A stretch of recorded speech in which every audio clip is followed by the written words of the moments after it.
Бүгін сіздермен түйіндесу мен массивті командаларын бірге қоса отырып, компас жүйесінде сызуды үйренеміз.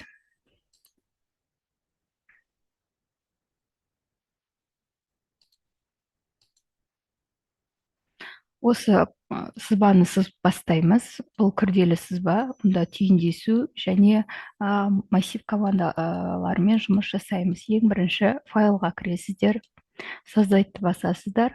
Осы жерде новый документты бассаңыздар, қасында шаблоны деген тұрады, соны басып А3 форматында горизонтально орналасқан сызбаны таңдайсыздар да окейді басасыздар. Сол кезде сіздерде бос бет пайда болады. Жұмыс орындарыңыз негізгі жазуды міндетті түрде өздеріңіз толтырасыздар. Бұнда группа жазылады, сызба аты, сызбаның аты пластина деп аталады. Кім сызды, кім орындалды және мекеме аты жазылады. Барлығын жазып болғаннан соң сызбамызды бастаймыз. Ең бірінші сызбаға мән беріп қарайтын болсаңыздар, мұнда екі осьте қақ ортасында, яғни бірінші шеңбер және екінші шеңбер анықталған. Біз оң жағынан бастасақ болады, немесе сол жағындағы сызбадан бастаймыз. Ең бірінші сол жағындағы сызбадан бастайық. Мұндағы осьтік линия саламыз. Шеңбер қайда бар, міндетті түрде осьтік линиялар болу керек. Адресті аламыз. Плюс тәрізді. Shift басып таңдайсыздар түзуді екеуін бірге және осевой линияға айналдырамыз. Шеңбердің ішкі размеріне қарайтын болса, диаметр 30 болу керек. Сыртындағы мұнда да шеңбер 10-46. Демек, диаметр 30 және 46 екі шеңбер сызамыз. Шеңберге барамыз, окружность таңдаймыз. Диаметр 30.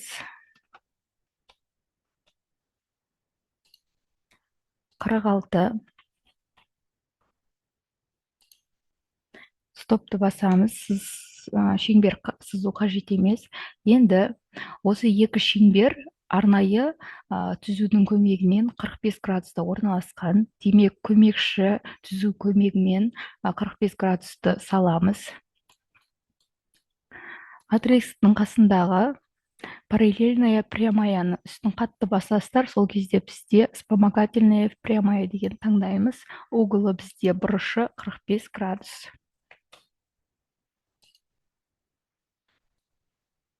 Енді біздегі көмекші сызбамыздың ара қашықтығы 5 болу керек. Демек, біз оңға солға жылжытқан кезде 2,5-2,5-на жылжытамыз.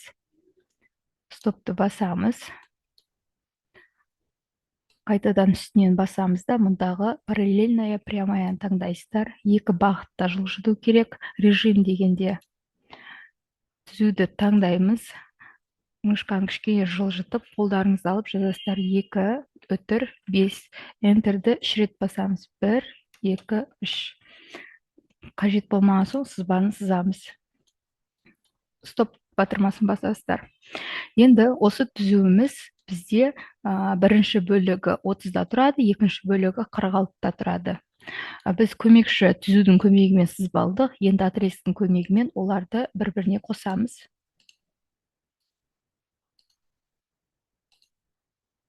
Қажет емес бөліктерін өшіріп тастауға болады, қиып тастау керек, яғни балғаға кіресіздер, мұндағы усечь деген команданы таңдап, сызбаға мән беріп қараймыз. Демек, тек қана бір бөлігін алып қаламыз, қалған бәрін өшіреміз.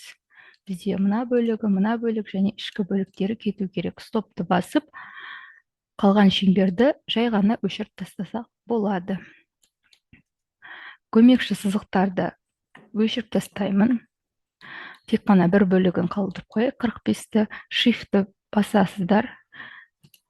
Үшеуін таңдап, осы 3 түзуді айналдырамыз. Мұндағы шеңбер. Балғаға кіресіздер. Мұндағы копия по окружности деген команданы таңдаймыз. Кейбір студенттерде ол жоғары бөлігінде ашық болып тұрады. Бірінші объектін таңдап аласыздар, сосын ғана көбейтуді басамыз. Режимі толық айналу керек. Количествосы бізде 4, және тура орта центрді таңдайсыздар. И создать етеміз міндетті түрде. Стопты басамыз. Батырма қажет емес.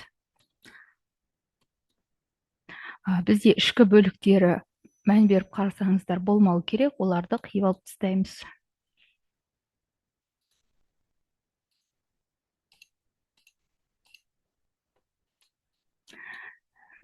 Енді бізде сыртында шеңбер орналасқан. Шеңбер 64 диаметрі, және осы шеңбердің жартысы түзу болып кетеді. Оны да қарастырамыз. Демек, біз шеңбер бірінші қарастырамыз. Диаметрі 64.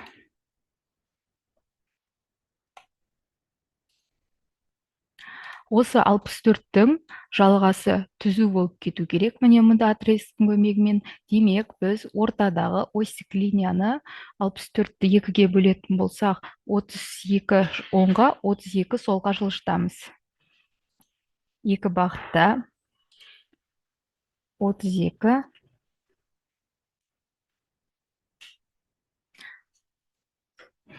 Отыз екіні біз 64-тің өлшемдерін қойдық. Енді келесекте мұндағы осьтеріңізді оңға қарай 28-ге жылжыту керекпіз. Тек бір бағытта жылжытамыз.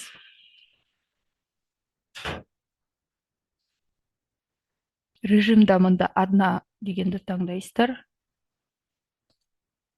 28-ді басып, 2 рет Enter'ді бассаңыздар болады, немесе мұндағы создать деген команданы басасыздар.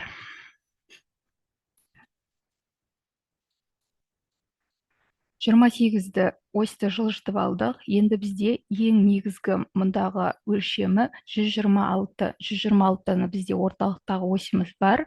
Оңға солға жылжыту керекпіз.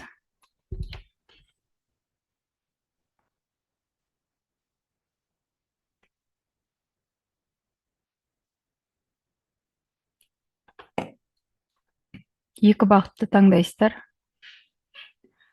Негізгі осьті таңдап, кішкене мышқамен қолдарыңызды бағытын ғана беремізді, қолдарыңызды алып жазасыздар. 63, Enter'ді біз 3 рет басамыз. 1, 2, 3. Бұл жай ғана біздің сызып жатқанымыз көмекші түзулер. Оны біз негізгі түзуге айналдыру үшін үстіне міндетті түрде отрезкпен қолдану керекпіз. Отрезкті аласыздар.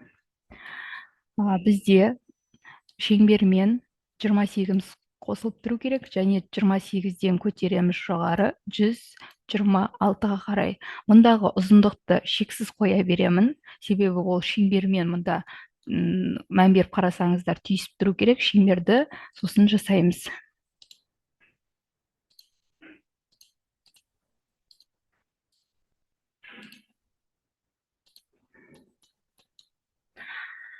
Шеңбердің керек емес бөлігін қиып тастаймыз. Балғаға барасыздар. Қиып тастайтын усечь деген таңдайсыздар. Шеңбердің жартысы бөлігі мына бөлік керек емес. Стопты басамыз. Енді біздегі мынау тік бұрыш болып тұр.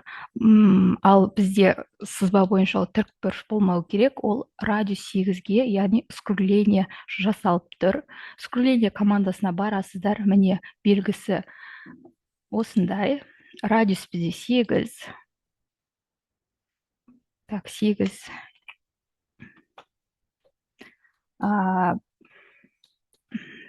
Біздегі бірінші қабырға, екінші қабырғаны таңдайсыздар.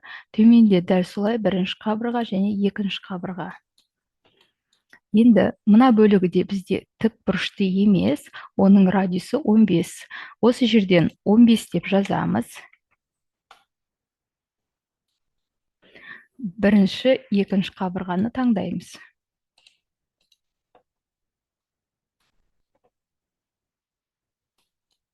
Стопты батырмасын басамыз.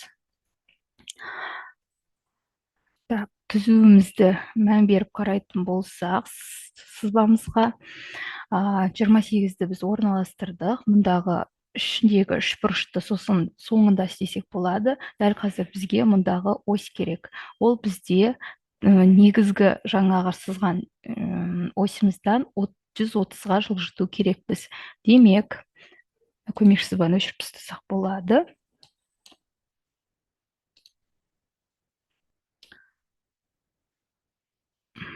Параллельная прямаяны таңдаймыз. Бір ғана бағытта түзуіміз, мынау осьті оңға қарай 130-ға жылжытамыз. Создать етеміз. Міндетті түрде Enterмен немесе создать деген батырманы бассаңыздар болады. Стопты басып, мұндағы түзуіміз кішкене созып жіберсек жеткілікті. Демек, бізде осы жерде шеңбер орналасу керек. Шеңбердің кішкентай диаметрі 30, үлкені осьтік шеңбер 68. Окружность таңдаймыз. Отрезктің көмегімен мұнда осьтік линияны сразу қояйық. Оны осевой линияға айналдырамыз. Окружность таңдаймыз. Диаметр біріншісі 30, екіншісі 68. Стоп батырмасын басамыз. 68 бізде осьтік линия шеңбер болу керек. 68-дің қақ 90 градусында бізде шеңбер орналасып, ол 16 диаметрі және 6 шеңбер орналасу керек. Мұнда 16-ны саламыз диаметрі.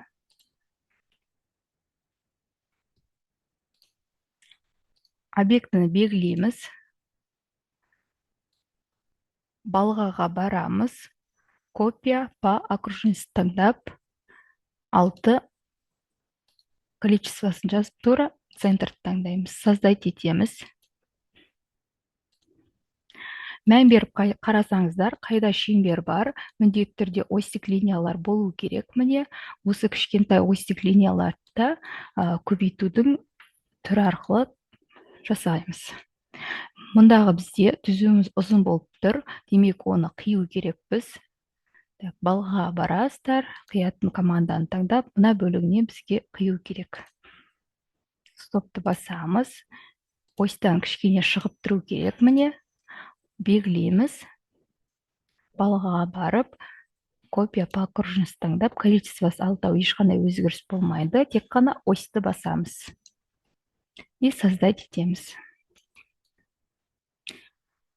Ішкі бөлігіндегі шеңберімізді орналастырдық. Енді сыртқы бөлігіндегі үлкен шеңберіміз бізде радиус арқылы көрсетілген. Барлық жарты шеңберлер радиус арқылы қойылады. Радиусы 63, және бізде мұнда осьтік линия шеңбер болу керек, ол 77. Окружностьқа барамыз. Радиусты таңдаймыз. Біріншісі бізде 63. Осі мұнда. Екіншісі 77.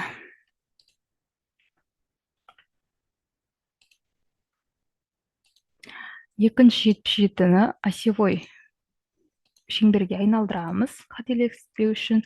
Енді өздеріңіз көріп тұрғандай, мына бөліктері қажет емес, оларды балғаның көмегімен өшіріп тастаймыз. Так, мына бөлік керек емес, шеңбердің жартысы керек емес.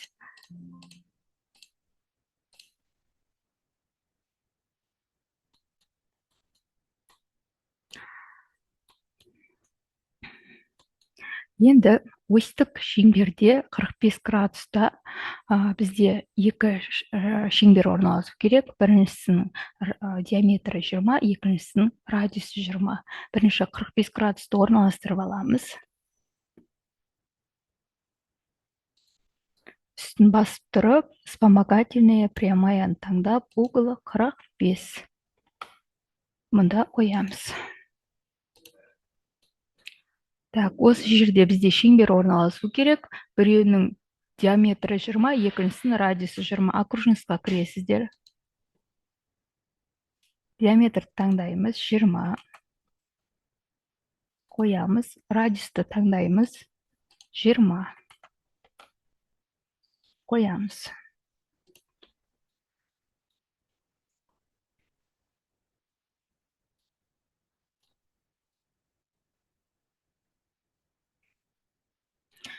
керек емес элементтерін өшіріп тастасақ болады, немесе бірінші мән беріп қарасаңыздар, мұндағы түйіндесу орналасқан, түйіндесудің радиусы 10 болу керек.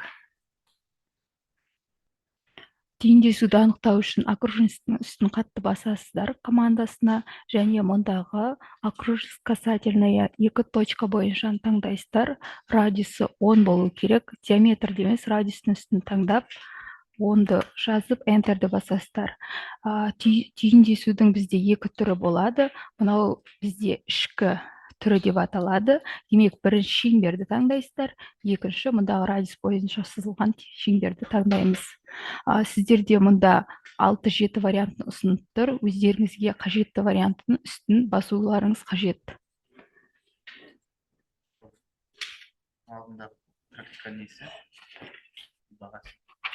Создать ететінді басасыздар. Бізге басқа қажет емес, стопты басып өшірсеңіздер болады. Менде біреу артық создать етіліп кетті, үстін басып өшіреміз. Бірақ ол бізге қажет, назадқа қайтарсақ болады.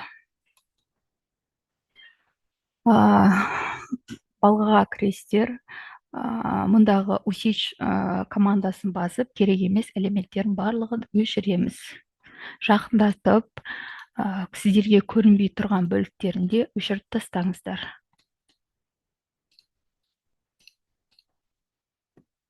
Міне, қалу керек элементтің барлығын қалдырдық. Мұнда осьтік линия болу керек. Оны отрезктің көмегімен саламыз. Отрезктің үстін басасыздар.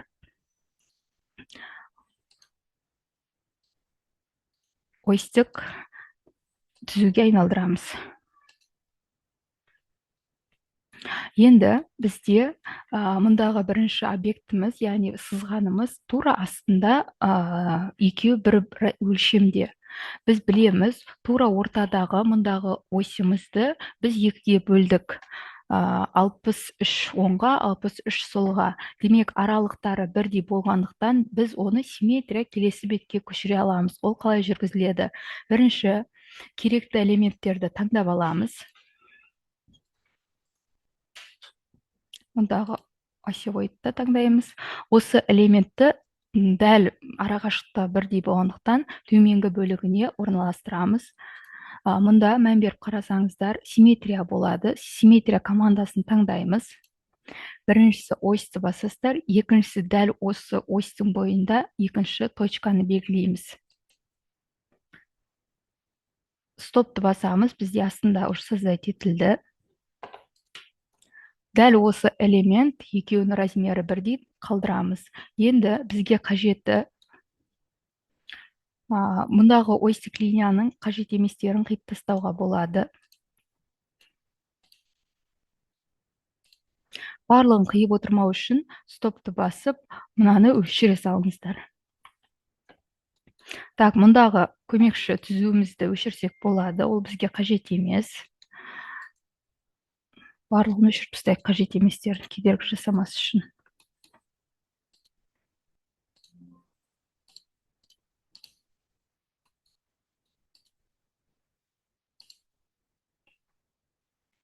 Енді 28-імізді, яғни әлде өшірген жоқпын, алдағы уақытта қолданамыз. Ортада тұрған түзуімізді 10-ға қарай 28-ге біз жылжыттық. Оны қайтадан 15-ке жылжытамыз, және сосын 40-қа жылжытамыз. Так, үстін басамыз. Мына жерде параллельная прямаяны таңдайсыздар. Бір бағытты бойынша режимі. Так, біріншісі бізде түзуімізді таңдап, бағытын беремін мышканың көмегімен 10-ға қарай, и қолдарыңызды алып жазасыздар. Қанша? 15-ке Enterмен создать етесіздер. 2 рет басып, келесі 40-қа. Нақтылық көріп алайын, қанша екенін. 40. Мышканың көмегімен только бағыты береміз, жазамыз 40. Бір Enter, екінші Enter. Енді біз үшбұрышымыз, яғни қай бөлікте орналасқан анықтадық. Енді енін анықтайық. Ені бізде 40 болу керек. 40, ені 70. Демек 35 оңға, 35 солға, яғни жоғары төмен жылжытамыз. 2 бағыт таңдаймыз. 35, 1, 2, 3 enter. Стопты басып, адресті таңдайсыздар. Үшбұрышымыз осы жерде басталуы керек. Ал қиысуы екі қабырғасы мұнда қиылысады. Стопты басамын.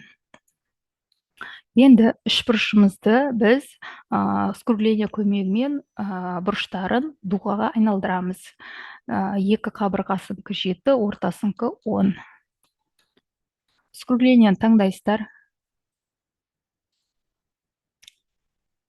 7. Бірінші қабырғасы, екінші қабырғасы, біріншісі, екіншісі, келесісі 10. Стопты басамыз.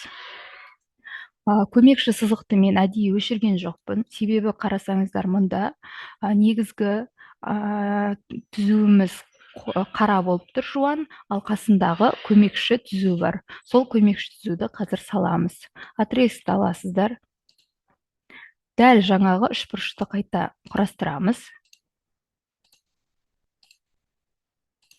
Шрифті таңдап, үшбұрышты таңдаймыз және оның қалыңдығын,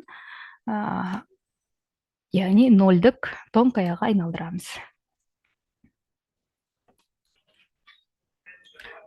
Сызбаны салыстырамыз. Барлық элементтері салынды. Тек қана бізде өлшемдерін қою ғана қалды.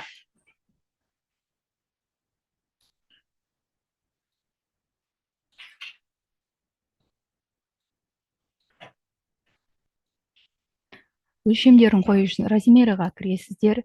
Диагоналды диаметрі қайда диаметрі бар, осы өлшеммен қоямыз. Яғни мұндағы диаметр бізге қажет. Мұнауда диаметрмен салынған ішкі диаметр керек. Мұндағы диаметр көрсету керек. Диаметрлерді көбінесе толық шеңбердің өлшемдерімен қойылады. Мұндағы шеңбер диаметр және мұнда диаметр болу керек.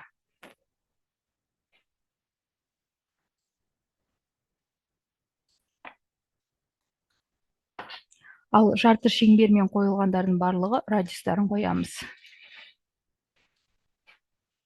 Радиус көрсетіледі, мұнда радиус көрсетіледі, мұнда радиус. Егерде екі элементіне бірдей размер қойылатын болса, тек қана бір ғана элементі көрсетіледі, қалғандары барлығы сол размерге сай жасалынған. Сол үшін барлық элементтерін размерлен қою шарт емес, тек қана бір размерін көрсетесіздер. Так, өлшемдер размерлер қойылды. Енді біз линейный размерлерін қоябыз.